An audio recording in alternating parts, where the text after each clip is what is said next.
This podcast is a member of the Voices of Wrestling Podcasting Network. Visit voicesofwrestling.com to hear the rest of our great podcasts, as well as show reviews, columns, opinions, and updates across the world of wrestling.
Wrestling Omakase. It is episode number 209. This week, I am pleased to be joined by returning guest, is Mr. Paul Volsch. And Paul is very tired now, but will not be tired later on, and this is going to require an explanation. But first of all, Paul, how you doing? I'm doing fine, John. I'm actually in the same country for once, on back-to-back episodes, so that's a nice thing. But I'm not actually in the same place. I'm not even in the same place between two shows. Well, I'm in the same apartment in between the two halves of the episode, but I am finally in my new apartment, so it's really, really nice. So you get to listen to the audio in two different rooms on the same episode, so look forward to that. Yes. So we have to briefly explain here what's going on. Basically, we were originally planning to record on both shows on Sunday, April 11th, the All Japan Champion Carnival Night 3 and the DDT April Fool Korakuen that both took place on Sunday. All Japan said, hey, wait a minute, fuck you. We have our show on VOD only, and we're not going to release it in time for you to record on Sunday. So yeah, go fuck yourselves. And so basically what we did was we recorded on Sunday the DDT half. We already recorded that, but that's going to be the second half of the episode. So you're going to hear that after this. And now we're here back on Monday, April 12th, recording the All Japan half and the intro and everything. So Paul was, it was a normal hour for Paul today, because, I have work and, Paul also has work. But I mean, mostly because I have work, even without the commute, I still got to work until a certain time. But anyway, the point is it's midnight for Paul. So if Paul sounds exhausted, it's because Paul's exhausted. But that's what happens. This is not our first plan. That's all I'm gonna say. But the DDT stuff we did like almost an hour just on that one DDT Korakuen, and you were very energetic for that. So people can look forward to that at the second half of the episode that was recorded first. I think some of the discussions are going to be really confusing, and also I'm putting in my petition to name the episode "Time is a Flat Circle." I'll put it in the description or something. Yeah, that's funny. Did you get to catch any of Wrestlemania, pal? I can't do Vince. What am I trying to do Vince for? No, I haven't. And again, like talking about things that are going to get confusing, I did catch some stuff about like Fiend versus Orton as well, where you might hear later that I'm hoping that it will happen in the middle of a hurricane, and I hope that both men get carried off by a tornado. But that didn't happen. So something funny did happen, though. So I'm just going to give everybody my quick and dirty WrestleMania review. 2 seconds, because I didn't even see all of both shows. So I can only tell you what I saw. Night 1, Bobby Lashley beating Drew McIntyre to retain the WWE title. I went 2 3/4. A perfectly fine little match. I don't get why people are going way higher on it, though. The tag team turmoil gauntlet, easy for me to say, won by Natalya and Tamina. Horrible. A dud, I guess. I don't know. It was a really horrible match. Cesaro beating Seth Rollins.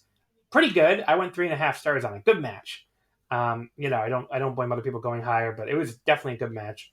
Then I missed the next 3 matches because I switched over. Well, I missed basically the rest of the entire card because I switched over to watch the DDT Korakuen live, which you'll be hearing our thoughts on later. And I went back to watch the main event though because it was getting rave reviews. And for once, I totally agree with rave reviews for a WWE match. Bianca Belair beating Sasha Banks in 17-15 to win the SmackDown Women's title. Outstanding match, 4.5 stars. My favorite WWE match in many years at this point.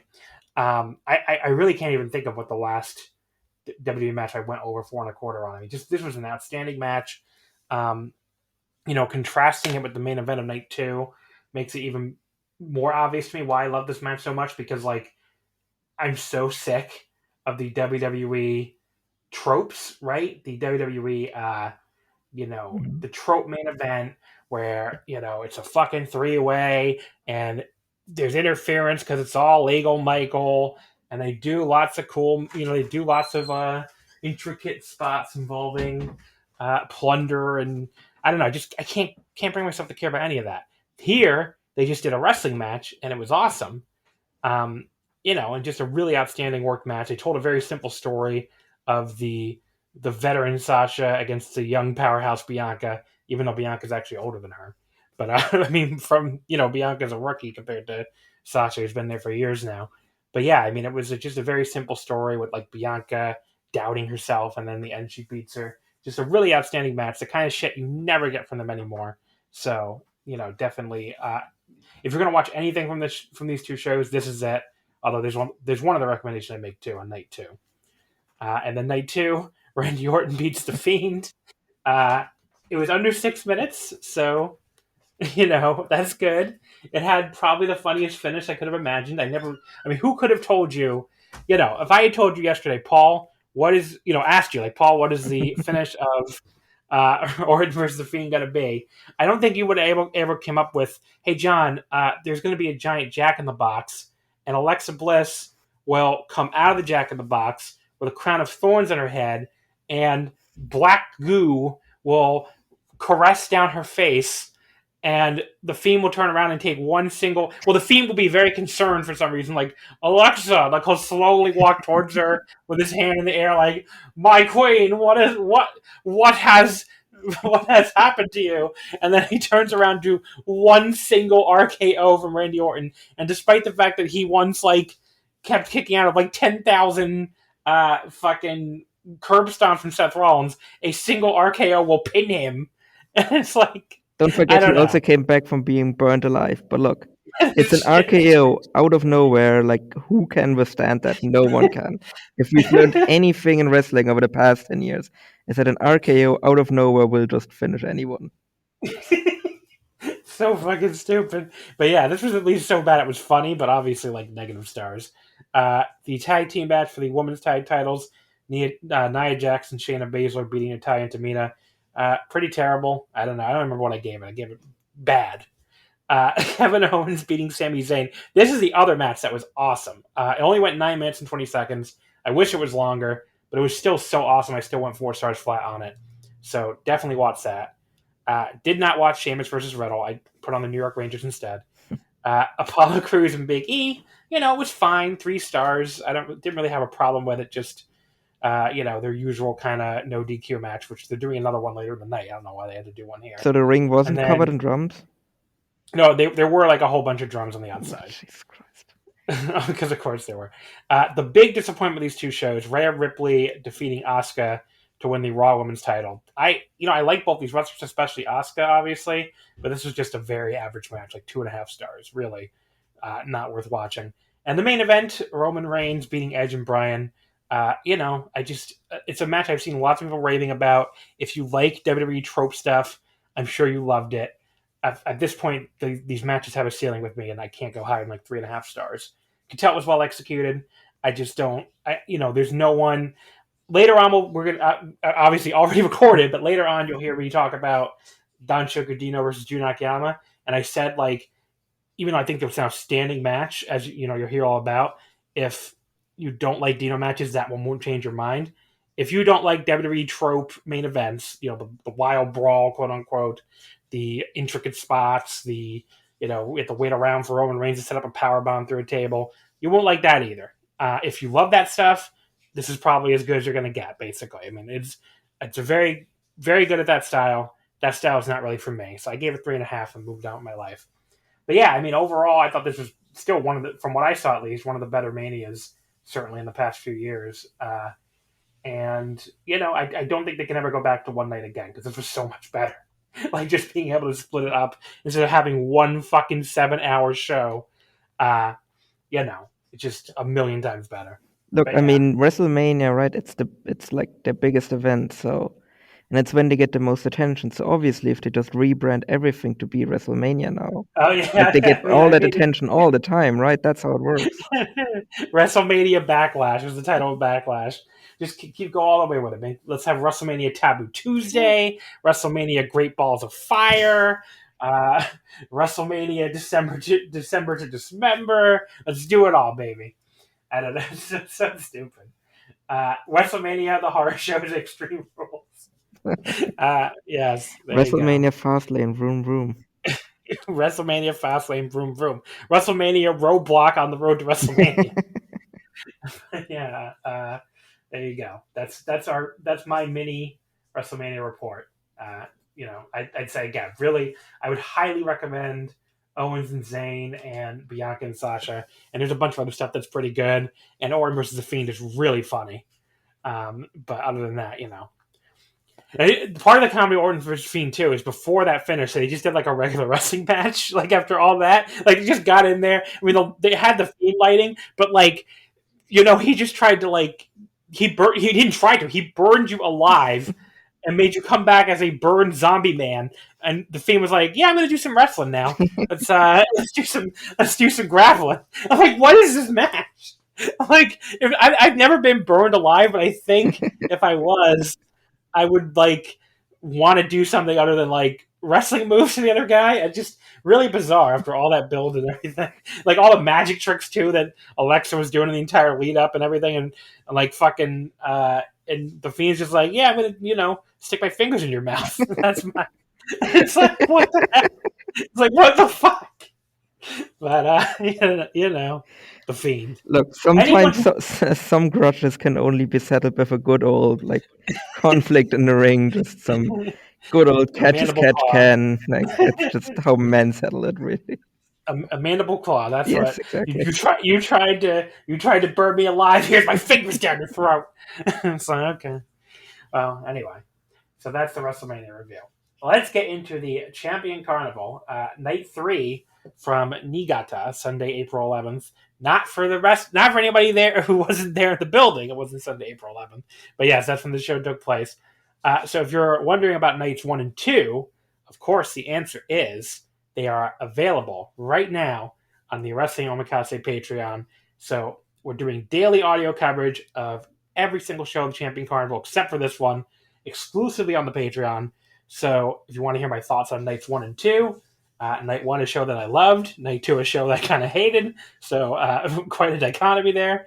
And then every show going forward from here on out, all the way to the finals, will only be on the Patreon. So if you want to follow along, daily audio reviews, every single Champion Carnival tournament match, only on the Patreon. So again, it's patreon.com/Wrestling Omakase. You guys should know that by now because I plug it every week. But it's only $5.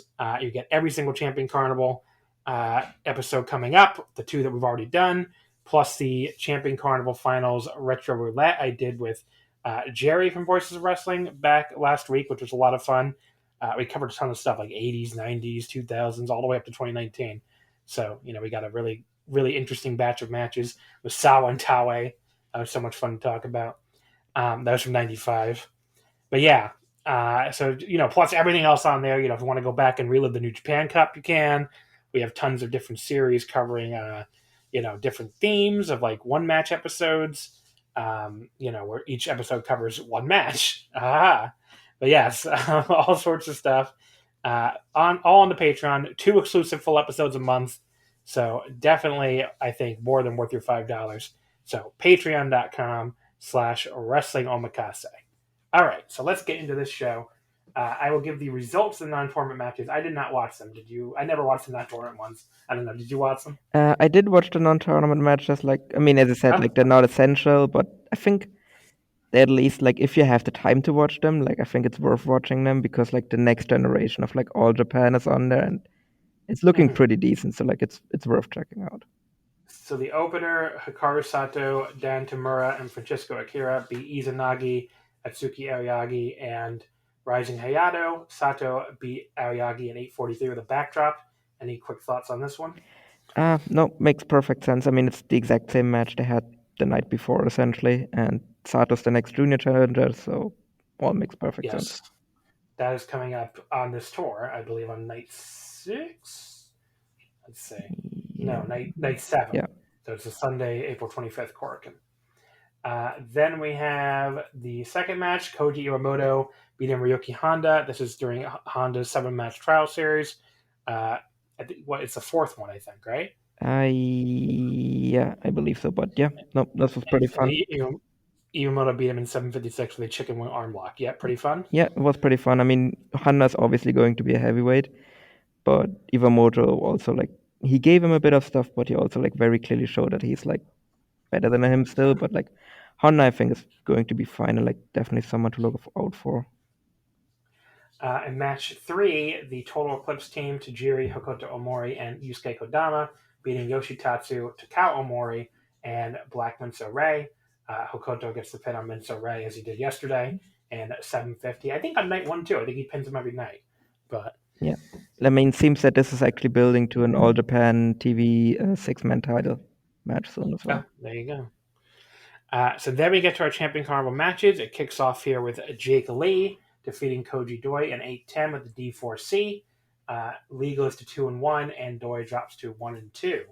So this one here, this started out with Lee. Since they're both in Total Eclipse, Lee told Doi to lay down for him as soon as the match started. That went about as well for him as it always goes for the Bullet Club leaders in the G1. Doi immediately tried to roll him up with a crucifix hold instead. I should note, too, by the way, this show was like single hard cam, which that stuff can be a little hard to watch. I don't think it really was on this show. I think I don't know. Like there's some venues that lend itself to it better than others, I guess. Like some venues you feel like you're so fucking far from the, like there's just so much space in front of you that like, I don't know, maybe it depends on how they set up the hard cam. It really didn't bother me that much on this show once I started watching it. Yeah, there are shows it was where, fine, but I think when it bothered me was like when they went like widescreen, because that venue just looks like weird on like the wide shots. But like when they just focused on the ring, I think it was fine. Yeah, I mean there are shows where I feel like the hard cam is too far from it or something. Doi ends up getting the early edge here. He puts Jake down with a shoulder block. He hits a jumping elbow, but he only gets a 1 count off of it. He follows up by stomping Jake out in the corner. Jake, though, comes back with a knee to the gut, tosses him to the outside, slams Doi into the apron repeatedly, but Doi finally reverses one of these and starts giving him a taste of his own medicine. Back in the ring, Doi hits a running spear for a 2 count. Jake finally comes back with his flying kick. That leaves both guys down. The crowd was like into this interstable battle. I thought they were clapping pretty loudly here. So, they were into this, Eclipse versus Eclipse battle. Lee hits a running boot in the corner for a 2 count. He hits a series of knees, followed by a running knee to the chest for another near fall, just before the 5-minute call. And then Doi enters back with his cool little hanging stomp in the ropes for another 2 count. He hits Lee with 3 straight short arm lariats, but only gets another 2 count off of that. Doi then goes for his big running finishing lariat, but Lee counters with 2 more running knees, yet another near fall. He hits his big Bombaye-esque running knee to the back of the head, followed by his delayed brainbuster, and that is the pin. I thought this was a decent little opener. Nothing you're going to remember at the end of the tournament or anything. They both worked hard in their limited amount of time. They both looked, pretty good. And Lee putting Doi away decisively makes sense since he's the underling and all that. But even in the amount of time it went, I thought it got a little repetitive for me. So I only ended up going 2 3/4. Above average match, but not like a bagger of an opener to me or anything. Yeah, no, definitely like nothing special. But it also didn't really have to be like given like the card position and everything and where the show was happening too. So I think it was perfectly fine. Look at Paul hating on the people of Niigata. You don't deserve hot action, Niigata. No, and it's actually something that I'm gonna talk about later. That actually, or mention later, it's actually one of the reasons why I'm not really concerned about the quality of the shows just yet, because that's just kind of how the Champion Carnival always has been in past years. Like where it tends to start off with a really hot show and then it starts to like die down a little until they get to Korakuen. And like normally that's what happens. Obviously it didn't happen last year, but I'm still not really concerned, and I still thought this was like this match was still like better than most of the matches we saw last year, even though it was only like average essentially. You ever look at like a map of Japan and be like, why are all the cities on one coast basically? Like Niigata is the only major city basically on the entire, I guess you call it, north coast of Honshu. Like every other city's on the south coast. It's kind of interesting. That is weird, Like yeah. yeah, I guess that's just how the country developed. But yeah, I mean, like, and Niigata's not that big a city, but I mean, it's like the only city that really, gets like the big bold-faced font on a Japanese map. And then obviously the other coast, you go all the way like Hiroshima, Osaka, Nagoya, Yokohama, Tokyo, all the way up to Sendai. Like all these big cities are all on that coast. It's kind of interesting. Probably has But yeah, something to do with like Niigata, mountains and like the way currents work and everything. yeah, probably. I just thought that was because it's fun to like follow along these tours, and it's like they went all the way out here in Niigata after Osaka to Nagoya. That was pretty quick. Like Nagoya to Niigata, I mean that is a long trip if you look at it on a map. But yeah, I guess they get a lot of time off after this anyway because the next show is not until next Saturday. But our next match is Shuji Ishikawa defeating Yuma Aoyagi in 11-13. Shuji goes to 2-1, and Aoyagi goes to 1-2. Should also mention, by the way, they dropped from 5 tournament matches to 4. It was 5 matches each on the first 2 nights, and then 4 each for nights 3 through 7, I believe, and then the penultimate show it goes back to 5, which I don't really mind that. I saw some people who weren't that into it, but 4 matches is kind of a good amount for a daily tournament. I don't know. But anyway, I mean, you do have to worry about like who's off on each night. Now it's I guess it gets a little hard to keep track of. The 2 people off here, by the way, were Kohei Sato and Shinjiro Otani. But anyway, so Ishikawa and Aoyagi, we start with Shuji giving Yuma a clean break after backing him up into the ropes. He ends up running him down with a shoulder block soon after that. Yuma then low bridges him out under the apron, drop kicks him to the floor. On the floor, Shuji, though, cuts him off and like hits a double stomp off the apron. Always looks pretty nasty. Back in the ring, Yuma tries to come back. Shuji easily sidesteps a missile dropkick off the second rope, beats him down some more after that. Yuma starts like turning on the jets a little bit to try to use his speed against the bigger Shuji. He eventually catches him with a nice running forearm after kind of running circles around him. And then he follows up with a crossbody off the second rope just before the 5-minute mark. Then a second crossbody off the top. I didn't think that looked as good as the one off the second rope for some reason. But, just like a weird impact or something. But that gets a 2 count. When Shuji kicks out, Yuma goes straight into the end game, but Shuji is able to get his foot on the bottom rope to break it. Yuma goes for a German suplex. Shuji, though, is able to fight out of it. He hits a running lariat to Yuma in the corner. He hits a double stomp off the second rope for a 2 count.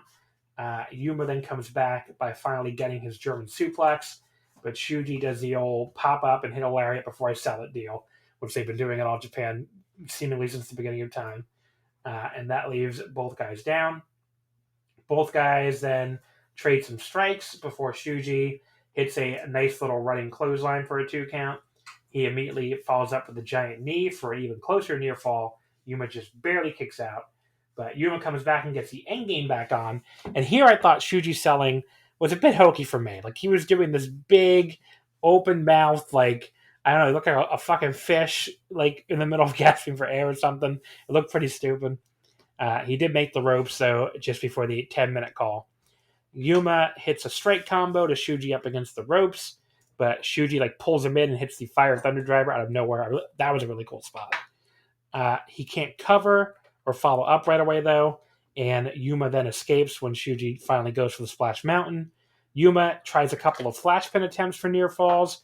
Then he schoolboys Shuji when Shuji was trying for the giant knee again. But Shuji cuts back on the cradle into one flash pin of his own, and that is the pin. I am a big fan of flash pin finishes. I think, as longtime listeners know, I like it even more though when it's coming from someone like Shuji, who you wouldn't necessarily expect it from.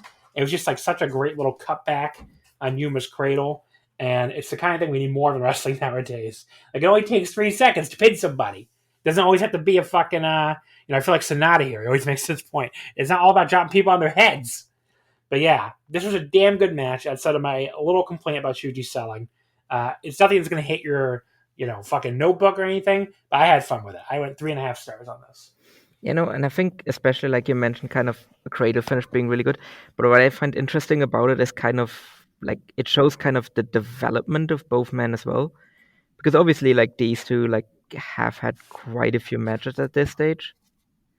But like generally, like when they face each other, and I'm actually trying to look at it, but I think like Yuma has actually never beaten Shuji Ishikawa in like a one-on-one match, and like he has beaten him in tag matches.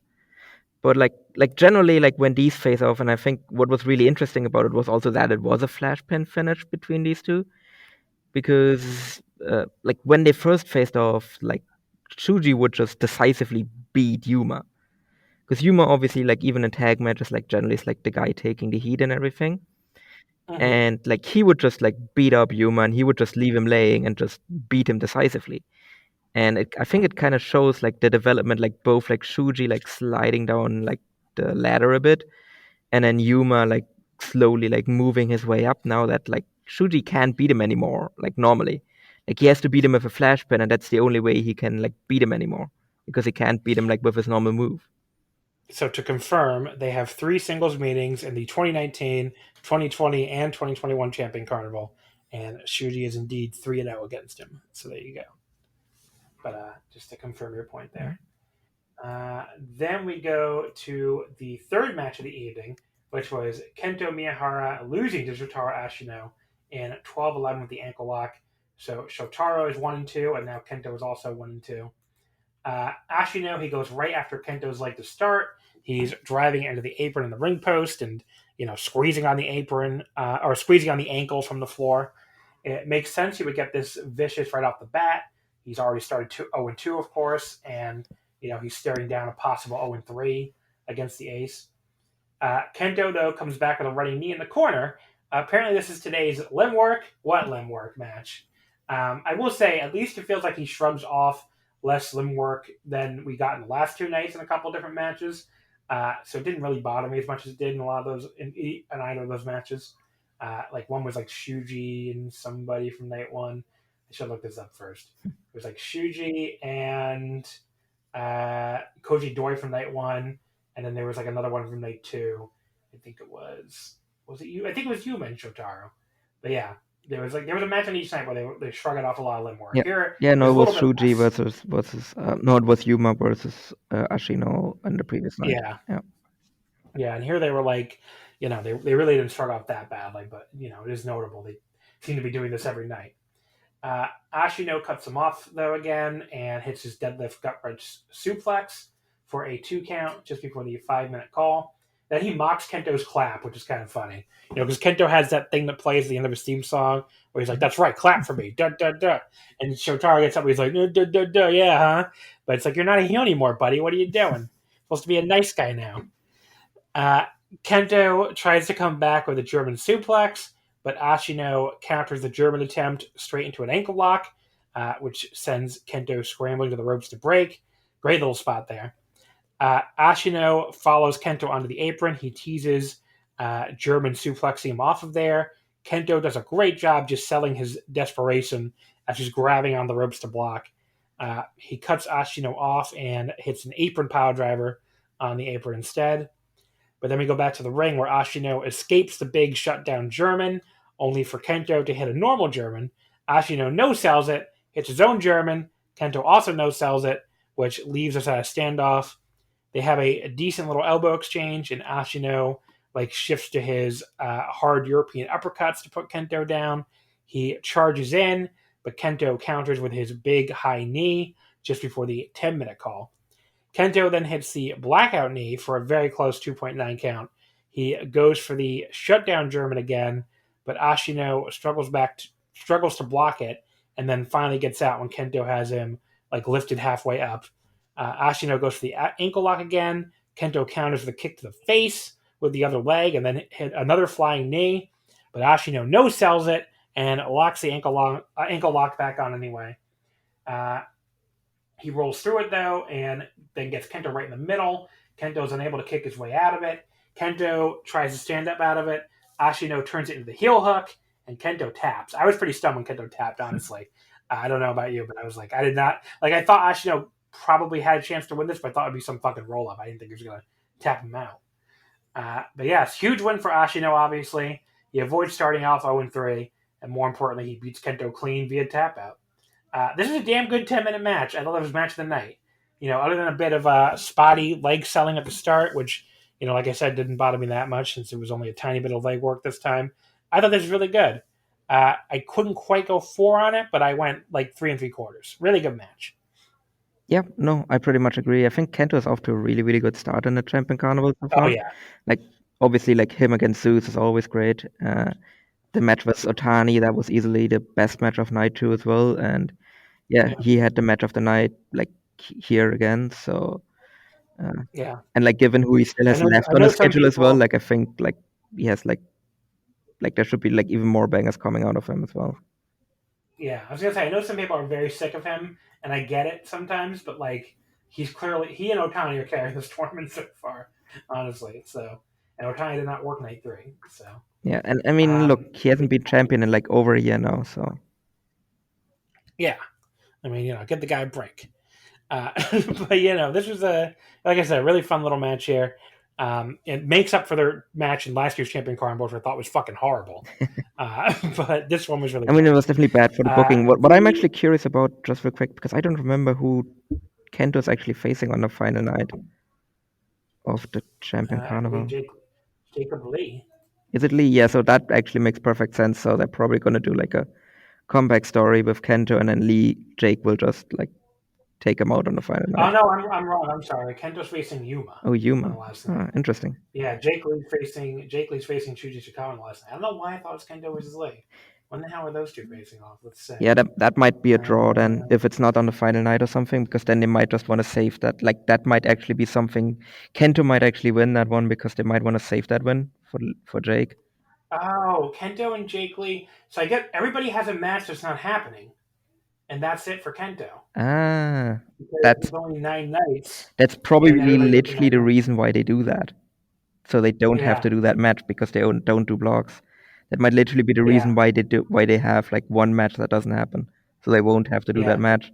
And then it makes sense for like Yuma to like play spoiler for Kento there as his tag team partner. Yeah, so Kento versus Jake Lee is not happening. They're saving that match. There you go. Because I'm looking through the whole schedule. I'm like looking at another time just to make sure I'm not missing it. But no, that is Kento. Because I was thinking about the math. It doesn't make any sense. There's 9 shows, 10 guys, but everybody gets the night off. I mean, the only conclusion is there's a match that doesn't happen for everybody. And it's Kento versus Lee, I guess, for them. No, that makes perfect sense. Yeah. So you definitely want to save. You definitely want to save that Jake Lee one. Like. Suwama versus Zeus was the main event. Zeus, somewhat surprisingly to me, beat Suwama in 1952, the Jackhammer. Starts off 3-0 here, the defending Carnival champion, and Suwama's now 1-2. We start with the usual big boy shoulder block battle and stuff that you would expect. Zeus gets an early edge. He knocks Suwama down. He starts going after Suwama's arm a bit for a change. He works that over for a while. He locks him in a Fujiwara armbar, but Suwama is able to make it to the ropes to break. They end up on the floor. Suwama beats on Zeus for a while, rather slowly, of course, because, Suwama's not doing much quick these days. He rams Zeus into the ring post from a power slam position and then rolls back in the ring. Zeus eventually gets back in there, and Suwama stays on him. He beats him down for a while, locks in a Boston Crab. Just didn't feel like I had a ton to recap here. It was pretty slow and pretty boring, honestly. But it does pick up from here. Zeus finally fires up with his hard chops and then hits a flying clothesline. He gets Suwama in a cross arm breaker, but Suwama's able to get out. Suwama comes back and tries for the last ride, but he can't lift Zeus due to the bad arm. So I guess that's good psychology, even though he really wasn't doing much else to sell the arm between that. but you could argue like lifting a guy for a power bomb would take, much more arm strength than anything else. So I get it. Suwama hits a series of German suplexes instead, but Zeus pops right up and no-sells them all before running Suwama over with a lariat, which leaves both guys down again. They get back up to their knees and trade elbows. They stand back up. Suwama hits a double chop, but Zeus ducks a lariat and gets one of his own. It's a little weaker than his usual lariats, to be honest. I thought it was kind of a subpar lariat, especially for Zeus. He heads up top and hits a frog splash. Now, this spot I didn't fucking get. I was hoping you could answer it for me. Was Suwama supposed to get his knees up? Was that supposed to happen here? Because he really didn't. And Zeus sells it like he did. So, I don't know. What the fuck happened? Yeah, no, I think it was a bit of a botch, and maybe Suwama was just like, my knees are kind of really, really screwed up, so I don't want to take that chance. I'm just not going to do it and hope that Zeus will sell it anyway, and I guess that was happening. Yeah. Zeus didn't sell it. I mean, Zeus sold like Suwama got his knees up, but Suwama never got his knees up. So, just a very bizarre spot. Suwama comes back with some slaps and some chops to the chest of Zeus. He hits a much better lariat than Zeus just did. That gets a 2 count. Zeus takes a weirdly long time to set up an air raid crash before finally hitting it. That was another weird spot. But then he mounts Suwama, hits repeated forearms. He then hits a choke slam, but Suwama kicks out too. Zeus goes up top and hits another frog splash. This time he doesn't sell it like he hit phantom knees. He stays on top for a 2 count. As soon as Suwama kicks out, Zeus locks in the dreaded face lock, but Suwama gets his foot on the bottom rope. The weirdest spot, this match had a lot of weird spots. The referee, Kyohei Wada, kicks the bottom rope, so Suwama's foot gets knocked off, and Zeus immediately takes advantage and covers him, and Wada counts almost 3, and close 2 count. What the fuck? Is Wada Purple Haze now? What a weird fucking spot that was. I was like, what the hell is going on here? Wada has clearly finished his feud with Kento's, and now he's moving on to a feud with Suwama. I was like, what the fuck? It's not even like they were arguing or anything before that, and there was any reason why Wada would kick. It honest to God looked like Wada turned and joined Purple Haze. I was like, what is going on here? God, that would be awesome. That was such a weird spot. It's like Purple Haze Wada, I guess. Suwama suddenly grabs Zeus and hits him with a big backdrop suplex out of nowhere to put a stop to Zeus's offensive flurry. After recovering some more, he hits a running lariat in the corner and then another German suplex. Then he goes for a slow motion roaring lariat. I love that everyone in the company will not fucking take this roaring lariat anymore, because I brought this up on the Patreon shows too. If Suwama ever actually hit someone with this fucking thing, he moves so slowly now, it would make the guy look like a fucking dipshit. Just really, you couldn't duck this? Like a fucking, it looks like he's stuck in a time loop as he very slowly rotates and then goes to throw the lariat. Like every single wrestler is like, I'm not taking that move, Suwama. I'm going to duck it. You're going to try to throw it, I'm going to duck it. I'm not taking it. Because it happens in every match now. It gets countered in every fucking match. I can't remember the last time I saw him actually hit somebody with it. But yeah, Zeus counters with his own lariat. He's yet another wrestler who's like, I'm not taking that thing. They trade some more strikes. Very fast-paced sequence. It ends with a nice lariat from Zeus, and that puts him down for a 2 count. Zeus then hits the jackhammer, and that is the pin. He starts off 3-0 here. But yeah, all joking aside, I thought this was a good main event.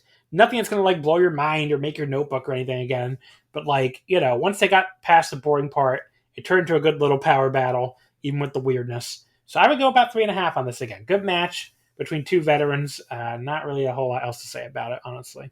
Yeah, no, after being very, very harsh on Suwama recently, I have to say that he's been solid so far in Champion Carnival. His stuff actually looks a bit better, and I think it's kind of helps him as well that he doesn't have to go 30 minutes as well. Oh yeah. So I think that definitely helps the structure of his matches as well. Perfect example of that is the Koi Sato match on the first night. Like I said, I was on this very show ranting for 20 minutes straight about how much I hated that match. And then I actually really liked the Champion Carnival match, but it was also literally a third of the length of that match. And it was just so much better. And I also kind of like that they have Zeus out to an early dominant start as well, especially because he is last year's winner as well. that it shows like that was not a fluke, that he's actually like really good. And then like I don't know yet which way they're gonna go. I think Zeus might actually sneak into the finals as well, because that's just like an easy win for Jake, and I think that probably would be a good match as well. But it could also just be that like Zeus like he gets off to like the early start and he's like the early favorite, and then he just loses out the rest of the tournament. So I'm kind of curious to see which way they're gonna go here. Yeah, and it's going to be interesting. Hey, folks, a little awkward transition here because I forgot to record this week's ad live. But I need to let you know right now that support for Wrestling Omakase is brought to you by Manscaped. Who is the best in men's below-the-waist grooming? That's Manscaped, of course. They offer precision-engineered tools for your family jewels. They obsess over the technology. Obsess over it, folks. It's developed to provide you the best tools for your grooming experience. Manscaped is trusted by over 2 million men worldwide. That's a lot of men, folks. 2 million men. We have an exclusive offer for my listeners. 20% off, free shipping with the code OMAKASE at manscaped.com. That's MANSCAPED.com. It's in the description as well. But yes, exclusive offer only for you guys and for every other listener of every other Voice of Wrestling Network podcast, I guess. But make sure you use my code, which is Omakase. All right, those Everything Elite guys don't need any more money. They're all rich. Nobody knows that except for me. You can get 20% off again, free shipping with the code Omakase at manscaped.com. Look, Michael Spears lives on a compound, okay? He doesn't need your code. Manscaped.com, Omakase. Your balls will thank you. That's 20% off with free shipping at manscaped.com. Promo code Omakase. Unlock your confidence and always use the right tools for the job with Manscaped. So here are your standings after night 3. Zeus, of course, on top all by himself, 3-0 for 6 points. Then you have Jake Lee and Shuji Ishikawa, both 2-1 for 4 points. Then Kohei Sato and Otani, they got 2 points, but they only wrestled 2 matches. They're both 1-1. And then a whole lot of people at 1 and 2 for 2 points. Suwama, Kento Miyahara, Yuma Aoyagi, Koji Doi, and Shotaro Ashino. My match ranking after night 3, I figure I'd give my top 5 matches here. And again, if you want to hear talk about all these other matches, patreon.com/wrestlingomakase. 5th place, I have Shotaro Ashino versus Kento Miyahara from this very show in Niigata, night 3 at 3 3/4. 4th place, I have Kohei Sato versus Suwama, which you just mentioned. I liked it better than their title match too, even though I wasn't quite as down on their title match as you were when we did that episode. But yeah, this was a good little sprint here from night 1 in Osaka, 3 3/4. 3rd place, Kento versus Otani from night 2 in Nagoya. Really the only thing I think worth watching from that show. 4 stars flat on that. 2nd place, Otani versus Aoyagi from night 1 in Osaka. So a great start to the tournament for Otani, who wasn't on this show, but will be back for night 4. I went 4 stars flat on that. And 1st place, Zeus versus Kento, also from night 1 in Osaka. So yes, that was a great show. And I went 4 1/4 on that match. So, they have such amazing chemistry, they can have a match at that level in their sleep, basically. So that was, not one of their all-time best or anything, but definitely an awesome match. Yeah, no, I think my ranking is actually pretty much exactly the same, except I have number 1 and 2 reversed. Like I just like Yuma versus Otani just like a little bit more. Like I think that just felt like a much more like it actually helped that it was only 10 minutes. Like it just felt like a bit more snappy and everything, and just like after the finish, like the look on Otani's face, like that was just tremendous. There you go. So show number 4 will be next Saturday. So this tournament has 2 long breaks, basically, like 2 6-day breaks. Where nights 4 and 5 are Saturday, Sunday. They take another 6 days off, and nights 6 and 7 are again Saturday, Sunday, and then only 2 days off before the final 2 nights, Wednesday and Thursday. They'll all be live again, thankfully, except for night 8. So it's weird. The only other VOD show is the fucking penultimate show. It's kind of important, guys. Like, couldn't get the cameras at the fucking Yokohama. Nope. I get it for Niigata. Yokohama's like a fucking 20-minute trip from Tokyo. What are you people doing? But anyway, they can't get it all the way out to Yokohama. Sunday, or this coming Saturday, the Shinkiba First Ring Show, April 17th. This is a show you can watch live if you're on the East Coast of the U.S. or the West Coast, even better. But it's 11:30 p.m. Eastern Time start. So I'm definitely going to watch live, and probably have to review right after that because I'm Never a big planning fan on of Saturday. those, but I can't complain about Japanese wrestling otherwise. So yeah, you usually get good start times out there in Europe. So this is the night off here for Kento and Shuji. So your 4 matches here are Suwama against Koji Doi. They're both at 2 points. We have the undefeated Zeus at 6 points against Yuma Aoyagi with 2 points. Does Yuma pull off the big upset, or does Zeus start off 4-0? I tend to think Zeus is starting off 4-0. I'm not so sure. I think Yuma might pull off the upset here. Jake Lee at 4 points against Otani at 2 points. That could be really good. Yeah, I think the way Otani has been working so far, if Jake doesn't have a banger with Otani, I'm kind of worried. But I think they're going to get over. And then Shotaro Ashino against Kohei Sato, both at 2 points. Last time I checked, they did not have the match order out yet, so be interesting to see where they go with the main event there. And again, that's at Shinkiba First Ring this coming Saturday, and you'll be able to hear all about it on the Patreon, patreon.com/Wrestling Omakase. Okay, so this is where we awkwardly transition. Any final thoughts with the Champion Carnival before we get into yesterday's audio? I think it's been off to a solid start so far. Not much blow-away stuff just yet, but as I said, it always tends to be weighted heavier towards the end anyway. So I think the end of the tournament is actually going to deliver, so I'm not worried. It's a much better start than last year, that is for sure. I didn't think night 2 was that good. But yeah, it's really just for nights 1 and 3, it's already no good. Nights 1 and 3 would be probably the second and third best nights other than the final of last year's carnival. So I mean, And night 1 would be the absolute undisputed best show of last year's carnival. That wouldn't even be close in any way. Yeah, there you go. All right, folks. So we'll be back in just a second with an hour on DDT's April Fool Korakuen, including some outdated Wrestlemania takes. So stay tuned for that. Here comes the wacky time warp music. Woo. Should I put wacky music here? I don't know. It's funnier when it's just like a direct cut to me talking. So, okay, take it away, Pats John. All right, folks. Through the magic of audio, you've already heard our All Japan Champion Carnival Night 3 review. This is the second half of Omakase 209, as we're now talking about the DDT April Fool show. So, yes, it's funny how recorded audio works. You've now heard us talk about a show neither of us have even watched yet. So I don't know what you heard on the first half. Maybe the show was great. Maybe it was bad. And we don't. That's how recorded audio works sometimes. Also, for some reason, or at least very likely, I sound way more energetic now than I did on the first half. I'm just going to assume I'm going to be way more tired tomorrow.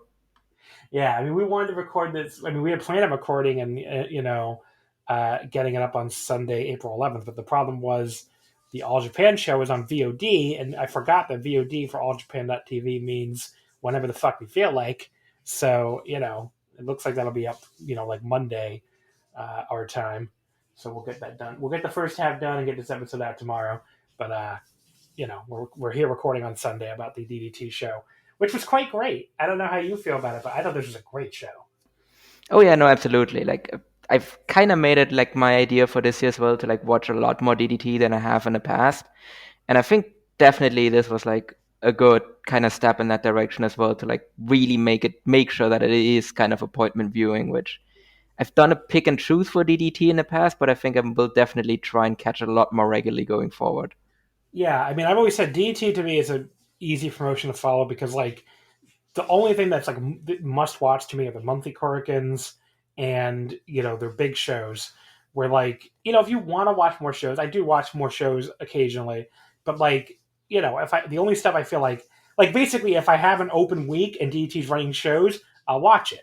But if there's a million other things going on, I know I can keep up with DDT by just watching the monthly Korakuens and the your Peter Pans and all those Ultimate Parties. So it's just it's a very easy promotion to follow, especially when everything else starts to feel overwhelming. So. Now, to be fair, this was actually a week where a ton of other stuff was going on, but yes, but I never miss the Korakuens. The Korakuens to me are definitely appointment viewing. So But yeah, it is funny that you haven't watched WrestleMania yet, have you? You probably already talked about this on part 1. No. Okay. I'm probably not gonna watch the second night either. Yeah. Spoilers. I heard good things about Sasha Bianca, so maybe I'll try and right. figure out a way to watch that. But yeah. The only one reason why I want to bring up Sasha Bianca, which I'm sure we probably already talked about in part 1 briefly, but like, I was not expecting to basically watch 2 4.5-star matches back to back, and that's what happened here. Where basically I watched the first 3 matches of WrestleMania Night 1, which by the way had like a 50-minute rain delay, so I watched even less than I expected. And, the first 3 matches were pretty whatever. Lashley and McIntyre was like, 2 3/4, really wasn't that great. The women's tag gauntlet was horrible. I mean, really horrible. Basically dud level. And, Orton, Rollins and Cesaro, that was a good match, like 3.5 stars. And that's where I ended, basically, because I stopped there because April Fool aired live, like 10:30 p.m. Eastern, in the U.S., because it was 11:30 a.m. Japan start time. So I switched over to DDT, and as I'm watching this DDT show, people are just going nuts for Sasha versus Bianca. Like, you almost never see people go nuts for a WWE match nowadays. So I basically was like, okay, well, I was going to probably watch that at some point anyway, but I'm definitely going to watch it after I finish this DDT show now. And I watched it, and so I basically watched it right after Akiyama Dino, which we're about to get into, was an amazing match, and Sasha Bianca was an amazing match too. So yeah, basically two matches that both made my top 10 match of the year list that I watched back to back, which I was not expecting to happen for either of them. No, we're talking about kind of bad weather for the Florida area as well. Apparently, there's a tornado warning going on right now in Tampa. So I'm personally hoping that they put on Orton versus the Fiend in the middle of a tornado, because I think that would make that an instant 5-star classic if both men just get carried off by a tornado in the middle of the match. There you go. But yeah, so I wanted to make that point. I'm not going to go big into Sasha Bianca, obviously, but an outstanding match. Definitely recommended if you haven't watched it. And I am so used to people talking up WWE matches and then watching and be like, "Oh yeah, that was a good little 3.5-star match." And at this point, like, the fact that one actually did hold up to the level people were saying it as was pretty stunning. I mean, that was my highest rated WWE match in probably like 3 or 4 years at least. I really can't think of the last time I went, because I went like 4.25 on Brian Kofi from 2 years ago, which was like my and Brian Gulak. I think I gave the same thing last year. So yeah, I mean, this is just a really, really outstanding match, Sasha and Bianca. Okay, now I really have to take a look for that, because I think literally everyone I've seen talk about the match has said that it's excellent. So yeah, I might have to break my streak of not watching WWE. Yeah, the lowest I've seen people go on is like 4. So I think you will really like it. Now, also an outstanding match that I was not expecting. The main event of DDT April Fool, Jun Akiyama defeats Don Chocodino with the Chinko Clutch Exploder Suplex in 23:37. That means penis clutch, folks. V2 for Jun Akiyama.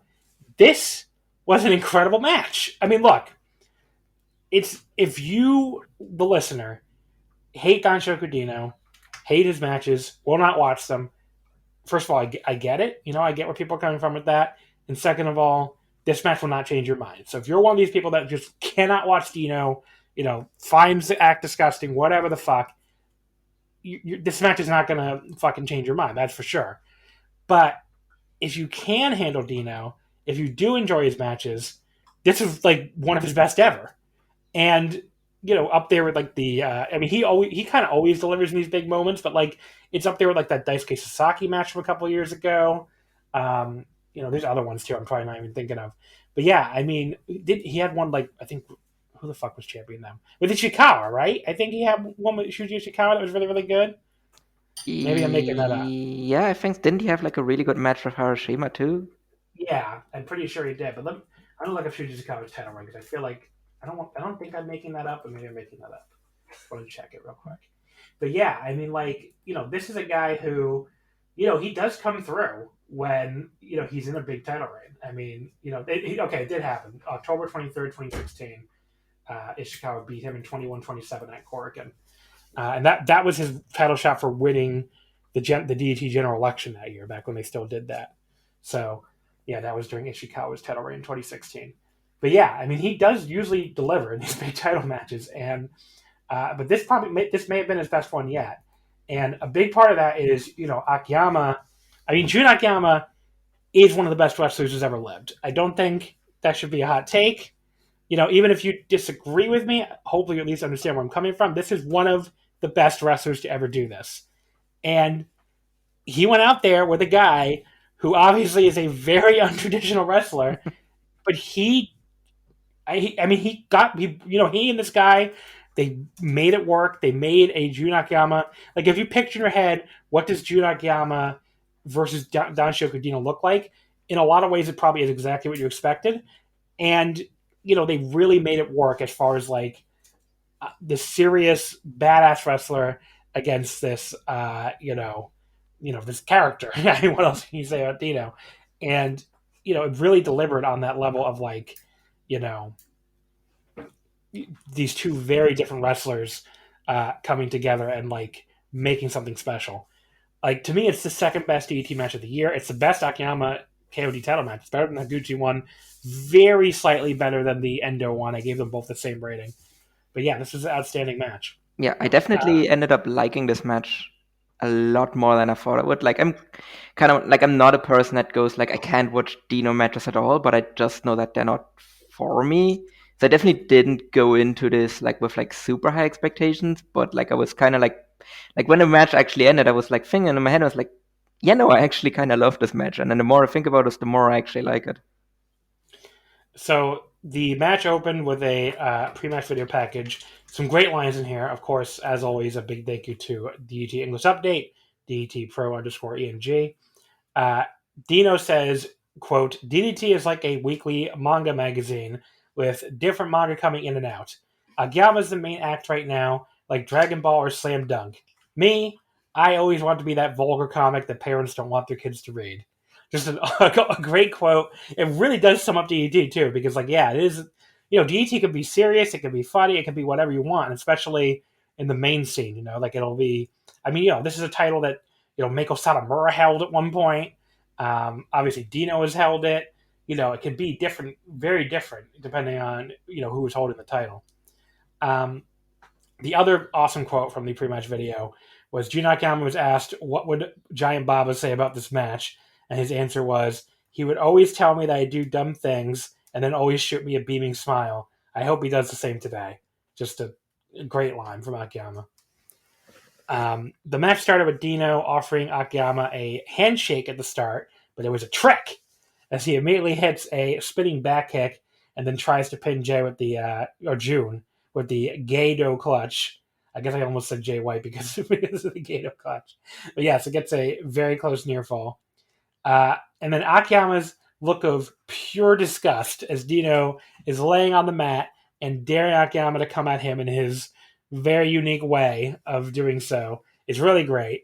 But Akiyama does go into his clutches and, then watching June sell for, a hand up his ass. Truly something.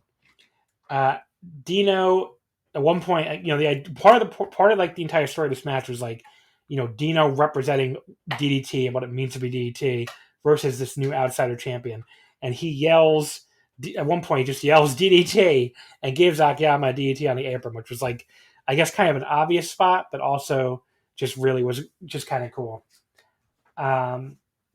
Dino then goes for the Nightmare, but Akiyama avoids it and then literally starts kicking Dino's ass. Just kicks the shit out of his ass. He goes for a knee drop, he gives him a knee drop off the apron for good measure. Things do slow down from there. They chin lock from June just for the 10-minute mark, but it wasn't egregiously long or anything. But I guess they need to get the breath a little bit. Dino counters a front suplex from Akiyama with one of his own.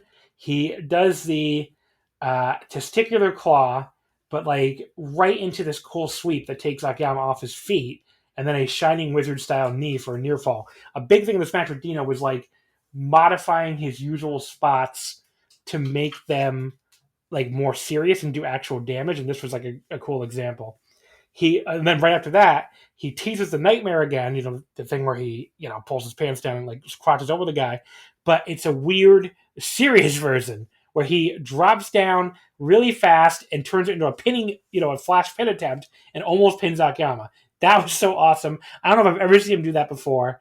And it was just such a cool, big match spot. He then goes for the Danshoku driver.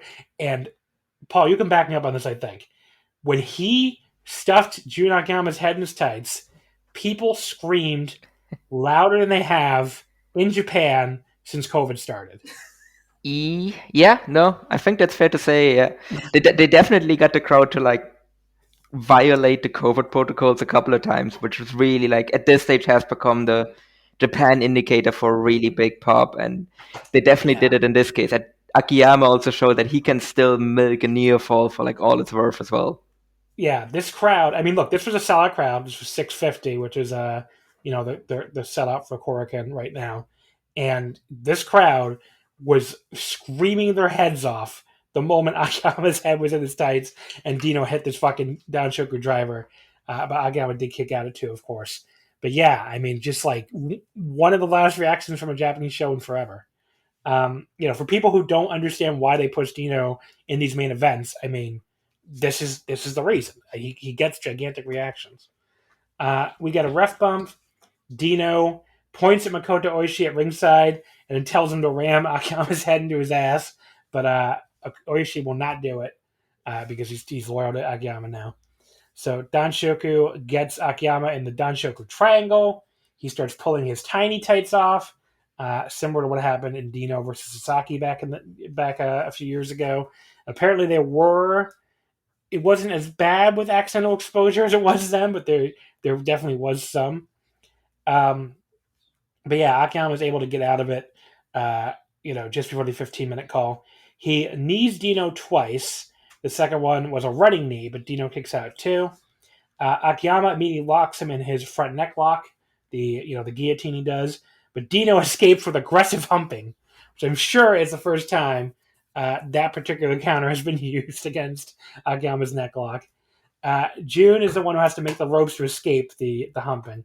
And then Dino hits the Shin Danshoku driver, which is just the head stuffed into the tiny, tiny tights. So, nothing else there between him and you know what.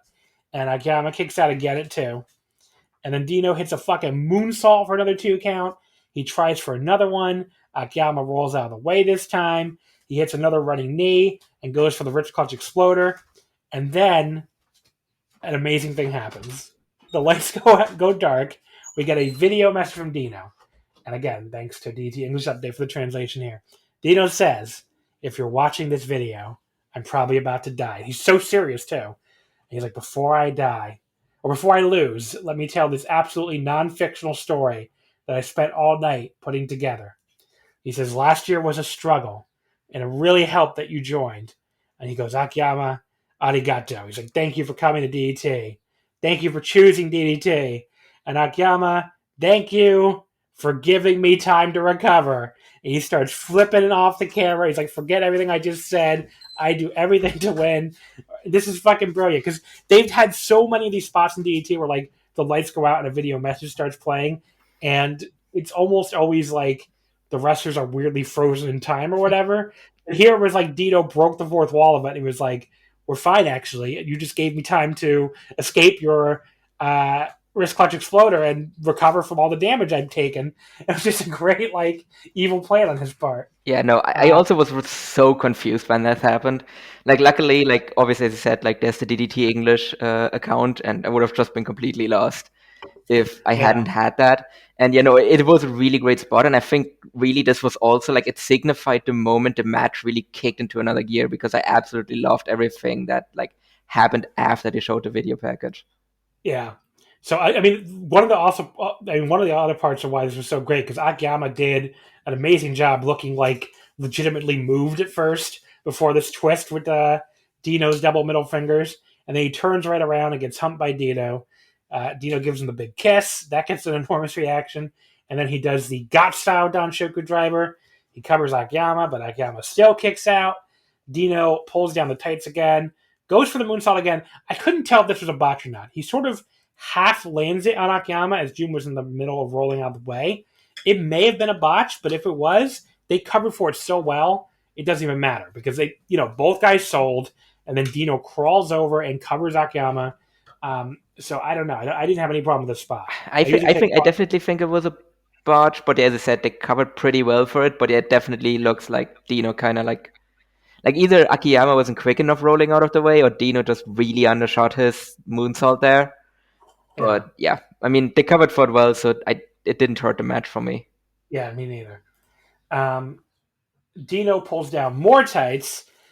He just I guess stuffs them in between to hide his penis, and he tries another moonsault. Akiyama rolls out of the way. He is not happy to have seen Dino's dick. He gets all pissed off. He hits another running knee for another 2 count. Dino gives him another double bird. Akiyama hits 2 more running knees. He pulls the knee pad down, delivers a third one. Dino still flipping him off. But Dino still kicks out. I thought that was going to be the finish, with Dino being like one more middle finger and getting hit with his knee. So just an amazing near fall. And then Akiyama delivers a rich clutch exploder. Dino fucking kicks out again. The crowd cannot believe it. They're just losing their minds. And Akiyama gives him yet one final wrist clutch and penis clutch exploder, which the announcer calls a Danshoku clutch exploder, but the official name ended up being like penis clutch. But yes, and that's finally the pin. Again, if you hate Danshoku Dino, refuse to watch his matches, I get it. You probably won't like this one either, so don't bother. But this was an honest-to-God, incredible match. The story of Akiyama having basically embraced Dino to beat him was weirdly heartwarming, and his grin at the end was perfect too. So, big match. Dino delivers again, and Jun Akiyama remains one of the best pro wrestlers who ever lived. 4.5 stars. Easy put 4.5 for me. Yeah, no, for me, this was also an all-time great Jun Akiyama performance as well. Dino did well in the match as well, but I think Akiyama is really the guy that sold me in it. Obviously, Akiyama is one of my all-time favorite guys as well, so that probably helps as well. But he just really was essentially, to me, the story was that Dino was the guy that is anything can happen, DDT, it's a manga or whatever. It's yeah, I can beat this outsider, anything can happen. And Jun Akiyama is just I'm Jun fucking Akiyama. I'm just gonna fucking beat the shit out of you. The fuck do you think you are? I'm just gonna beat you up. You think I won't just fucking grab your dick and exploit you into oblivion? No, come on, man. I don't care. I'm just gonna win this match. Fuck you. And I just really love that energy about Akiyama. I actually wish that Akiyama would have maybe gone a bit harder. In a weird way, the match that I was reminded of when I watched this, it was actually Akiyama against Shibata. Because yeah. That sounds weird. That sounds completely weird at first, especially to people that haven't seen that match. But it was very similar energy, where Dino was kind of he was a bit cocky, because he definitely felt look, this is my turf. You're entering my turf now. This is my hometown. You're not just gonna easily beat me. And Akiyama is just if you fuck around with Akiyama, he's just gonna fuck you up. And that's basically what he did in this match as well. And I think what also made me realize this whole show basically, but I think especially this match made me realize why I'm so much more in favor of the Akiyama title reign versus the Muto title reign is, obviously, first of all, Akiyama can very clearly still go. That's not very surprising. I think even at the prime of their peak, Akiyama is just a better worker than Muto. Muto, obviously, at his prime was great, and now it's a bit debatable. But Akiyama is just such an amazing worker, and I think what he really does to DDT and why this title reign feels so much different is that he brings a different kind of legitimacy to DDT. Because obviously at this stage, DDT is a much bigger company than No and has been for a long time. But I think if you ask the average wrestling fan, both in Japan and especially in the West, what is the more prestigious company, it would still be Noah. And I think having someone like Akiyama choose to be in DDT instead of Noah adds a whole and be the champion to carry the company adds a different level of prestige that DDT didn't have before, and that's why I like this title reign so much more. Yeah, and I think just, there's obviously stuff there where I think Akiyama was probably awkward about going back to Noah and didn't really want to do it, at least not full time. Whereas like DDT obviously doesn't have that kind of baggage. But yeah, just the idea that he would choose to do this run in DDT, does elevate DDT. And he just looks like he's having a blast out there. Oh yeah. And he looks like he's having as much fun as he's had in like a fucking decade. So I do think the run is really working out well. Yeah, and I think people always think like I think similarly to like in a way that some people view Suzuki is that like people always think, oh look, he's this super serious guy. He's not gonna do the comedy stuff. And it's like, no, that actually he like even in All Japan, like especially towards like when he like started to push himself, he did comedy stuff all the time. It's just he is the straight man in the comedy match where like everyone else around him does wacky stuff, and then he just hits an exploder as like the perfect punchline to all the wacky stuff going on around him. And that's why like I think that really helped in this match as well, where like yeah, Dino did all of this wacky stuff, and then Akiyama is just like, okay, no, fuck you, now I'm just gonna end this match because I'm like essentially as the perfect punchline. Like it wasn't a comedy match, but like the ending was still a punchline, if that makes any sense. Yeah, it totally. This was not a comedy match. This was a big world title match where one of the guys' offense happened to be humping. But the joke at the end is obviously they have to do this penis clutch to beat him. So, but yeah. Afterwards, Harashima comes out to challenge Akiyama. That's your KOD Openweight title match on June 6th at Saitama Super Arena for the Cyber Fight Festival. So, boy, can I not wait for that. I don't think that's a hot take. Akiyama versus Harashima would be awesome. No, not much of a hot take at all. But that does mean, a lot of people had speculated there would be some kind of Akiyama versus Muto match, even if it's not a singles match, with these two, old guy champions for this Noah DET show, and that's not happening. So it's kind of interesting, I guess. Yeah. No, I was never on the train. I was never on the train that they were going to do Muto versus Akiyama on that show, because it would have been like, I think they confirmed that it would be a title match as well. Oh, and you're like, right. They did say yeah, titles will be all, yeah. yeah, because then either you do like, I don't know, you do a draw, which would be a really big letdown, or you do like a fuck finish, which would be equally bad, because I don't think they have any interest in unifying the titles. Yeah. So I was never on the train that they were gonna have a match there. Although, to be fair, now that it's definitely confirmed that that's not happening, I'm still holding out hope that the Muto match is him versus Nakajima, and Nakajima just like squashes him in 5 minutes, because you can have like Harashima versus Akiyama as the big like main event match that goes long, so you can do a bit of different stuff with the Muto match. But yeah, so the other thing is, as we're about to get into, Harashima and Okabayashi had just won the tag titles. So Akiyama, basically said he wants a shot at those belts too. Makoto Oishi was at ringside, so it's he and Oishi against Harashima and Okabayashi, coming up in only a week, April 18th in Niigata. So there you go, for the KOD tag titles. The other big announcement for pre-show, which I forgot to mention, KOD 8-man tag title match, challengers to be determined. That will happen on the next Korakuen on May 4th. That, of course, goes with the Soma Takao Universal Title Challenge that main events that show. And King of DDT, this year's single elimination tournament, that kicks off June 10th at Shinkiba, only 4 days after the big Cyber Fight Festival on June 6th. So I will mention we will do daily coverage of that again on the Omakase Patreon as we did last year. It's always a really fun tournament if you never watched it. It's, they do like this big mega show with like 16 matches for the first round, like all in one night, and some of them are really quick, and it's like just a really fun tournament. It's not a long one either. It's not like the New Japan Cup, but they spread it out over a month. It's over in like 4 shows basically. The semi-main event, the KOD tag team titles, Harashima and Yuji Okabayashi defeat Kasasada Higuchi and Yukio Sakaguchi. Harashima pins Sakaguchi with the Somato in 1836. So Eruption fail in their third defense, and Smile Pisari become the 69th. Nice. KOD tag team champions. Here's the thing. Sorry, I just need to interject there real quick. How do you not make Dino the 69th tag team champion? That is true. Real oversight on DET's part, you have to say. Was he the 69th openweight champion? I guess that's a good question. Let's see. Who was the 69th openweight champion? KOD openweight championship. Cage match. No, the 69 champion was Daisuke Sasaki. Oh, the 69 title reign was Sasaki's 2-second title reign. That's funny. When he beat Takashita at the show I was at in New York City, April 4th, 2019, Oh, and loses to Endo right afterward. Endo cashes in on him with the right to challenge contract.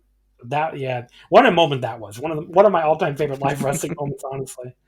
But just an incredible. I mean, that it helped. The Sasaki Takashita match was like awesome, like 4.25 star match, and then Endo catches it on him. I'm standing there in disbelief, thinking I'm about to witness the end of one of my favorite units of all time, and then they make up afterwards. We're just like, oh, okay. and then they split up later again, only to make up again. Like, I wonder how Yeah, many more times they're actually going to do that story. that is funny. I didn't even think of that part of it. Uh, so yes, the semi-main event here. This was really good. Maybe a tad disappointing for me, but I think most people seem to be higher on it than me anyway. It started off slow, a lot of mat wrestling and such. Eventually, we get the Okabayashi Higuchi big boy shoulder block battle. That goes to a draw. Neither guy goes down. They end up kind of like struggling into the corner with like a headlock and then breaking from there. Later on, they trade chops. It's just as hard hitting as you probably expect. Okabayashi finally ends the sequence with a running power slam and then gets him up in the Argentine backbreaker just after the 10-minute call. But Higuchi escapes from a sleeper and then gets him up with a Canadian backbreaker. That's a little too cutesy for me, but it was all right. It's like, oh, my country backbreaker is better than yours. Okabayashi escapes. They trade lariats. Again, neither guy goes down. Gucci finally hits a headbutt and then another lariat to win that battle, which gets a 2 count. Sakaguchi gets Okabayashi in a cross arm breaker, but he's able to power up and escape with a power bomb in the corner. That was pretty cool. And then Harashima and Sakaguchi get into a big exchange of middle kicks, basically continuing where they left off from their brief but awesome singles match in the Korakuen from 2 weeks ago. It ends up being kind of a draw, but I think Harashima stays down longer. And then he and Sakaguchi and Higuchi then team up on Harashima just after the 15-minute call. But Harashima ends up coming back. He puts Yukio down with the Samato, and we have new champions. This is really good, but paced a little bit slower than I was expecting, what keeps it like just below the 4-star level to me. Still, I definitely recommend watching it. I would go 3 3/4. I really liked the match. I also kind of expected a little bit more out of it, just like based on who was in the match. But I think overall it delivered. I did fully expect this to be my match of the show, but that actually ended up being the main event, funnily enough, which I think really just shows how much that match actually delivered. I think overall pretty decent performance. I think it was actually good title reign from Eruption as well. This was probably the weakest match of the whole reign. Like, I think it was still really good, but it just like every other match they actually had during the reign a lot more than this one. Especially the match against the Sauna Club. Like, I think that one was absolutely excellent. But yeah, overall, pretty good performance. I was just like this was very much like a Sakaguchi match as well. Like, I think Higuchi, like after he had the exchange with Okabayashi, just completely vanished from the match more or less. Like he wasn't involved in the finish at all, and I don't think they ever even showed him like being taken out or like why he like didn't make the save or anything like that. Like the match just kind of ended, and then he just reappeared in a post match. Yeah, that was a little weird for sure. Match number 4 on this show was a 6-man tag. Damnation versus the San Nanakamina. I don't even know if I'm saying that right, but you know what I mean. Daisuke Sasaki, Soma Takao, Yuji Hino defeat Yuki Ueno, Shuma Katsumata, and Mao. Soma pinned Ueno with the Gin and Tonic in 1550. Konosuke Takashita isn't here, of course. He's in the San Kamina too. And he's not here because he showed up in AEW. That's where he had teased he was doing something for the next month that would take him out, out of action for a while, probably only for a few weeks, and then he has to do a 2-week quarantine when he gets back to Japan. So I don't expect him to show up at AEW long term, is what I'm saying, because he's already booked on the Ultimate Tag League starting May 9th. And I'm almost positive the 2-week quarantine is still a thing. So he would have to get back in Japan, let's say, no later than, looks like April 25th. So 2 weeks from today. So yeah, I guess he can make like the next 2 Dynamites if they want him there.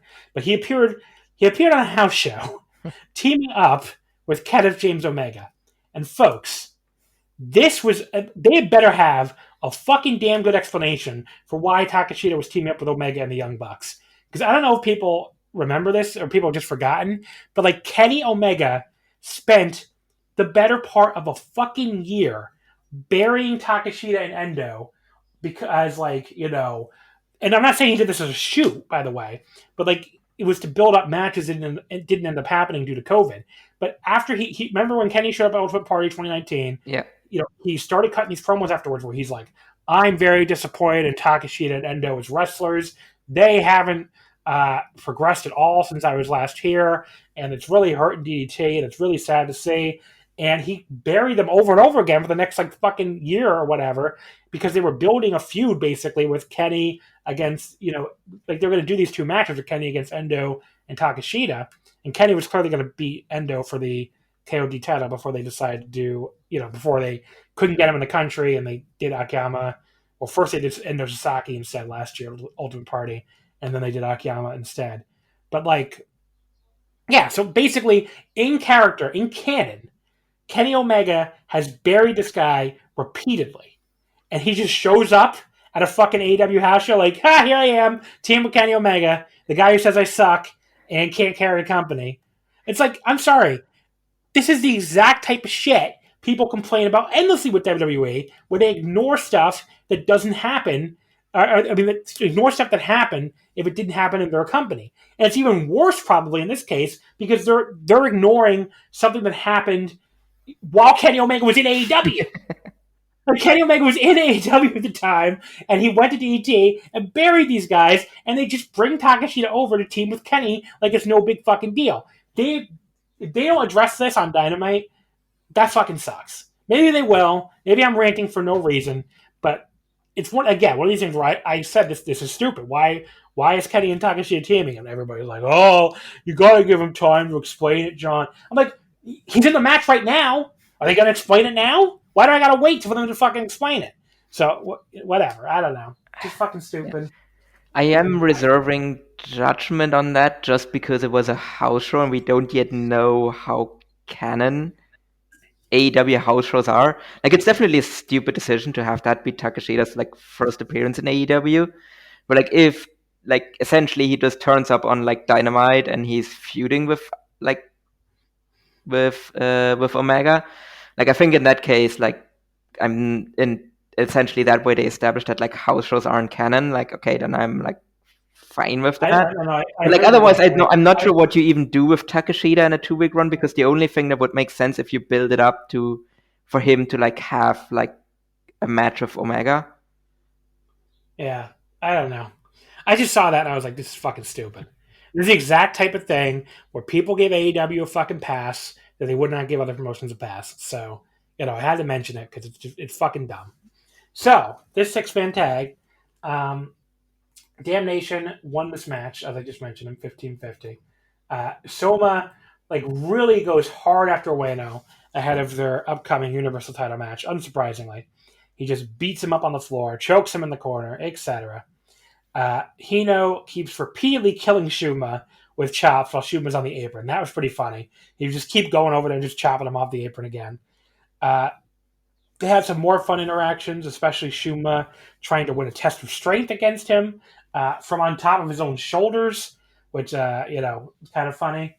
But he still can't even get him to budge at all. And then Soma and Ueno have another big exchange. They throw some hard elbows. That ends with Soma putting him down with a roaring elbow right to the gut, which you don't really see every day. That gets a near fall. Soma finally hits the vertebreaker. They call it the reverse gory special, but vertebreaker sounds cooler. Just after the 15-minute call. But then he pulls Ueno up. Just when he has the champ beat, he throws the referee into the damnation corner and then hits a low blow just for the hell of it. I love that. It's like he did not need this low blow to beat this man. He had this man beat already. He just hit a low blow because he's a fucking asshole. And then he gives him the gin and tonic. He pins him with one knee for the very dominant win, heading into the title match. Just a great ending here. I mean, look, Soma Takao, he's not like an all-time great or anything, but he's clearly like a guy who, has been around DDT for a while and is positioned at a certain level. So it should, Yuki Ueno should kind of have to look at this as like a really big hill to climb. So it makes sense that Soma just got to beat the shit out of him here heading into the title match. I wouldn't really mind them Soma winning either. And then maybe Ueno has to come back and beat him for the title. But yeah, I mean, this is a great start to this feud. The match itself, a little long, but featured a lot of comedy, and the comedy was pretty fun. And the match was enjoyable for the most part. I would go like 3.25. Yeah, no, I like the match as well. And to me, Ueno has clearly been the MVP of DDT so far. Oh yeah, yeah. Obviously I love this match with Okada, and that was tremendous. And I think he can probably like have a really good match with Takao as well. Like Takao, he's not like, as you mentioned, like he's not like the top like at one put him amongst like the top level workers in DDT. But I think if you put him in there with the right guy that is hot, like he can have a really great match. And obviously Ueno is like piping hard right now. So like if you put him in there with him, like I think they can have like a tremendous match. Yeah, I'm definitely looking forward to it. Between matches 3 and 4, Naomi Yoshimura came out and confirmed he's returning after about 6 months off. He last appeared at Ultimate Party last year due to complications of his neck injury. So he's returning May 9th at Korakuen, the opening night of the Ultimate Tag League. He requested Yuki Ueno, speaking of him, his longtime partner, as his opponent, but that was not yet confirmed. But, I assume it'll happen once he asked for it. But yeah, I mean, great to see him back. I mean, you never fucking know with neck injuries, you never know how long someone's going to be out. I mean, look at friggin' what's his name in All Japan? Nomura. Yeah, I mean, no word on him really. So I mean, you just never know with like anything neck or spine how long someone's going to be out for. So it's definitely was really good to see him here. I just can't wait to see him back in the ring. Match number 3, the Gorgeous Matsuno pre-60th birthday commemorative match. So the first one, Tetsuya Endo, Mad Pauly, and Nobuhiro Shimatani defeated Gorgeous Matsuno, Torawashi, and Antonio Honda when Endo pinned Matsuno with a head scissors in 24 seconds. This was fucking hilarious. Matsuno comes out. He asks to start with Endo. Endo declines for some reason. He rolls out the way. But then he finally does oblige. And this goes even worse for Matsuno than you probably expect. Endo basically traps him in a headlock, gets the big leg scissors, and immediately pins him. Like, I've never seen someone pin with a fucking head scissors before. It was amazing. And just everybody starts to leave. I'm fucking dying. And, the GM, Iwabayashi, gets up and he says, God damn it, all of you, what the fuck? Get back in the ring right now. He's like, do you get it? This is the pre-birthday of Gorgeous Matsuno. It's his last match of his 50s. Use your head, read the room. He's like going off. And then he's like, Endo, look, this is the hero of the Tohoku region. He's your father's friend, goddammit. And referee Matsuri, he's like, to referee Matsuri, he's like, even if the shoulders are down, don't just count the pin. Think. And then we restart the match. So the second match, this was just so fucking funny. The second match, Matsuno, Owashi, and Honda actually managed to win. They beat Endo, Pauly, and Shimatani. Honda pinned Shimatani with the diving fist drop in 6:59. We start, they do more mat wrestling. Endo has Matsuno pinned again in the exact same way, but this time he kicks out. I guess it's up to the viewer's interpretation whether Endo let him kick out or not. Matsuno tries to powerbomb Mad Pauly after that with a big praying setup, i.e. like Jinsei Shinzaki. Of course cannot do that. His back gives out immediately. Endo is like corpsing on the apron watching this. He is just fucking dying. I mean, Endo is like the number one corpse for DDT. Just cannot stop laughing sometimes, but like he was going crazy here. Matsuno finally gets a wrestler he can handle. He reverses a suplex attempt from Shimatani with a suplex of his own. He's able to make a big tag to Iwashi, a blinded Endo, and a blinded Pauly from the Gongitsu, the Gon the Fox. accidentally gives poor Shimatani a torture rack bomb and a big splash, respectively. And that leaves him open for Gorgeous to hit the superstar elbow, followed by a fist drop from Honda for the pin. So they finish 1-1, I guess. And then post match, Matsuno, Matsuno gets the microphone again. Referee Matsui is like, no, we don't need you to speak anymore. And he's like, let me speak. I'm turning 60. I debuted at 40, so I'm only 20 years into my career. I plan to, and the music hits. He's forced to leave. This entire package. I don't really star rate DT comedy, like pure comedy, but this is really fucking funny. Yeah, no, I thought this was pretty funny as well. Like, I think it was definitely helped by like the first match or the first fall, I guess. I don't know what the best way to call it. Like, I think that really just like immediately puts you in a good mood. Like, I think even if generally you don't like comedy matches, just like I don't think there's anyone that wouldn't just like love the start of the match, because that's really like wrestling comedy done perfectly right. And then I think the antics afterwards were like pretty funny as well. Match number 2 was a 8-man tag here. Chris Brooks, Saki Akai, Yuki Ino, and Yuki Onaya defeat Makoto Oishi, Akito, Kazuki Hirata, and Keigo Nakamura. Saki pins Nakamura at the Quetzalcoatl. I can never pronounce that. It's something from the what was that stage play she was in? It was like Fake Grand Order, right? I think.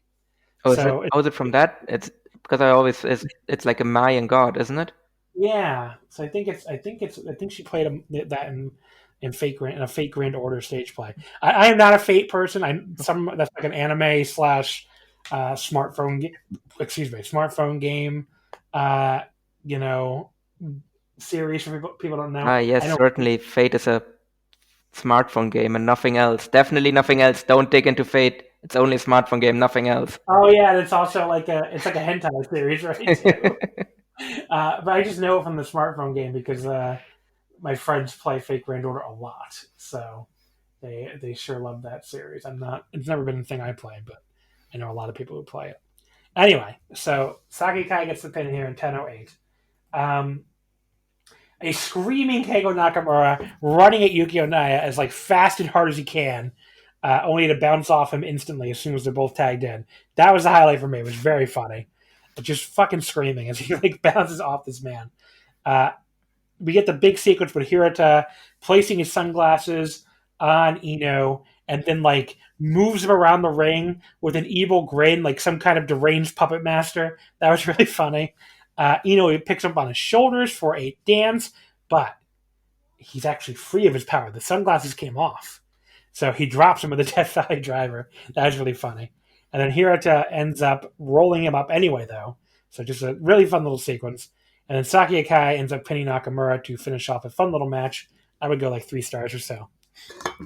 Yeah, no, this was fun, definitely. What I'm curious about is the Saki Akai versus Chris Brooks Extreme title match. Yeah. Like, I'm very curious what type of match that is actually going to be. If Saki Akai actually does a death match, that's something. That's going to be something, yeah. So the post-match promo, she basically says she wants to challenge Chris Brooks because she says, I got the 6-man belt to form an eruption, but I lost it for the team. Ever since, I've been watching Sakaguchi and Higuchi in title matches from the corner. And she's like, everybody's busting their asses in DDT right now, and I want to carry some of the weight too. I want to challenge you for your extreme title. And then she says in English, I want your belto.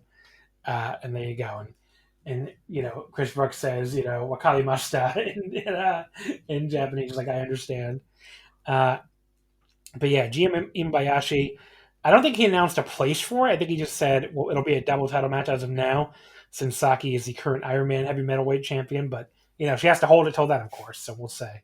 Yeah, no, that's going to be really interesting. Like, imagine if it actually ends up being like if they do like a proper death match, and then she ends up liking it, and so gives up her acting career. In 20 years, she looks like Jun Kasai. Yeah, what a headcanon you came up with there. But there you go. So the opener was the Yuya Koroku debut match. Yusuke Okada beat him with a crab hold in 7:28. I thought this was, a good little debut for Yuya. Pretty standard opening young boy stuff, but with some time for him to show off his his amateur wrestling background, his legit amateur wrestling background. Which imagine being like a legit amateur wrestler and being like, I'm going to DDT. It's just kind of interesting. But yeah, he did lose this, of course. But I thought he looked pretty good as far as the first match goes. I went like 2 3/4. Yeah, no. Also interesting. Look, it's Okada, and he's winning an undercard match. It's been a while since I've seen that. Definitely wouldn't have been winning the match. Here's the thing, like his front towards the end got so bad. Like if this exact match had happened like at the end of last year in All Japan, would he have won the match? Because I think he wouldn't. Yeah, it was something with him. I mean, they knew he was leaving, I guess, but yeah, I mean, it was really something to watch in real time. But again, still, like even if you know the guy is leaving, like I don't know, like at least like don't job him out for a year. Like maybe try and build him up, maybe try and convince him to not like have this like tremendous young talent. Maybe try and give him a push at least at first, and then let's see maybe if you can like change his mind. And then I don't know, like if he then doesn't leave, then you can like job him out on the way out. Like you can have him lose like a big match and then lose like a couple of tag matches at the end. But at least you like try to keep this talent and don't just like start burying him right away. So he's definitely leaving. I don't know. Mm-hmm. Right. Yeah, I mean, it was really, really bizarre. But a lot of All Japan booking has been bizarre in the last like year and a half. So. I'm sure we've actually probably talked about that a lot more in the first half of the show. That's true. The first half that we haven't. Don't spoil anything for me, by the way. I haven't watched it. I haven't looked at the spoilers because I want to be. I don't like. I haven't seen any spoilers either, but okay. Yeah. The undermatch, which I did not watch. So did you watch this? I actually did watch the undermatch, but it was like more with like a half eye. I don't really remember all that much about it. Okay, it was two more young boys, Deki Okatani beating Tori Kojima with the Northern Lights suplex with 506. There's really no good reason why I didn't watch this. It's mostly because if the show airs on Samurai and my option is Samurai or Universe, I always go with Samurai because it's just it looks better on my TV because I have that like Japanese streaming service loaded onto my Fire Stick and just it's like very smooth streaming, whereas like just loading up the Universe on the browser, it's just like frames per second is a little low. Yeah. So yeah, but yeah, Samurai does not air the undermatch, so and it's pretty much why I didn't watch it. Yeah, no, I mean, I love like like Wrestle Universe, like it's obviously like a tremendous value service and everything. And this was actually like like I got myself a Xbox Series S recently, so it was like the first time I actually like watched it on the browser on the Xbox Series S, and like this is something that I've like encountered like a couple times on like other devices as well, not just this one, because like my biggest criticism about like Wrestle Universe is that it has the most finicky login screen I've ever encountered with any service ever. Like it took me such a long time to actually like be able to log in. Mm-hmm. Yeah, I remember. Yeah, it is pretty finicky. I see. PS5 does not have a internet browser. Very weirdly, and they should really add one because it's like really. Because I used to watch Universe on my PS4, but can't do that anymore. So there you go. That's DDT. Paul, let's wrap up the show that we've only recorded half of. Where can people find you on Voices of Wrestling? Well, I guess I can find you on Voices of Wrestling. But what do you do? Yeah. What do you do on that? Yeah, no, yes, Voice of Wrestling. I assume by the time you hear this, since we're going to record the rest tomorrow, my review of the night 2 of the Champion Carnival should be up. So you can read that. What did you think of it, by the way? Did you? I seem to be way lower on it than like Grapple. I liked it. It definitely wasn't as nearly as good as Night 1, obviously. I think it was still relatively solid, and there's something I want to say, but maybe I want to talk about this tomorrow / in the first half of the show. So I'm not going to say it right now.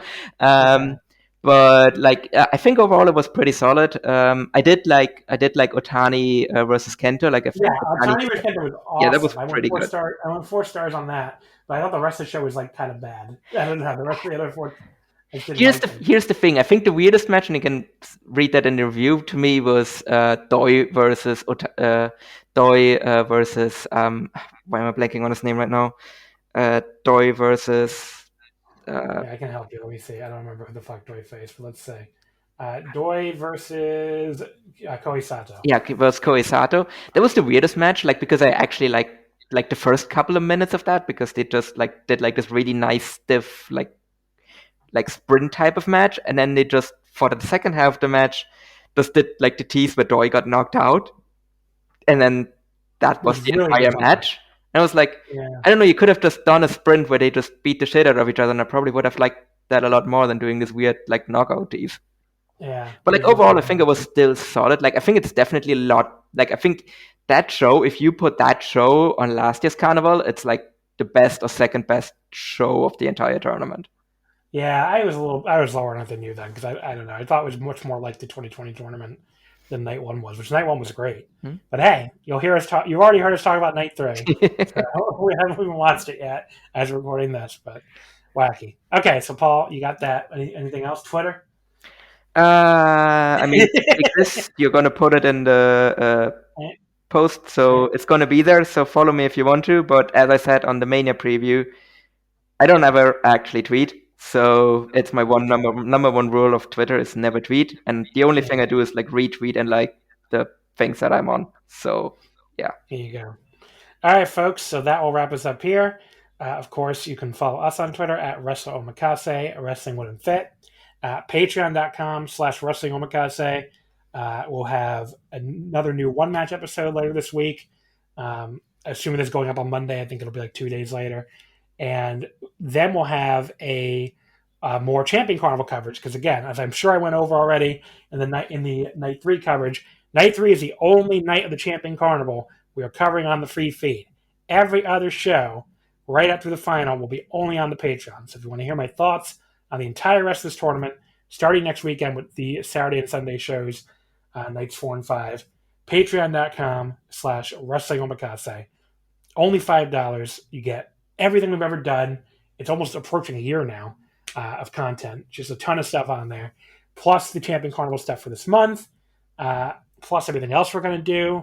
Exclusive, the Wrestling Dontaku shows will be covered exclusively on the Patreon next month. So just tons of stuff. Every big tournament you can think of. I mean, like I mentioned, King of DDT. So just tons of stuff on there. Patreon.com/Wrestling Omakase. And thank you as always for listening, folks. And we will see you. Oh, I didn't plug next week's episode. Next week, I'll be joined by Kevin Brown. That'll probably be on Monday, April 19th. And Kevin, of course, from the Bad Wrestling Podcast, will be with me to discuss the 2 Korakuen Hall shows from Pro Wrestling Noah, the Sunday, April 18th Korakuen, and Tokyo Joshi, we haven't talked about in a while, the Saturday, April 17th Korakuen. So that'll be next week's free episode here. In the meantime, thank you for listening, and we will see you next time.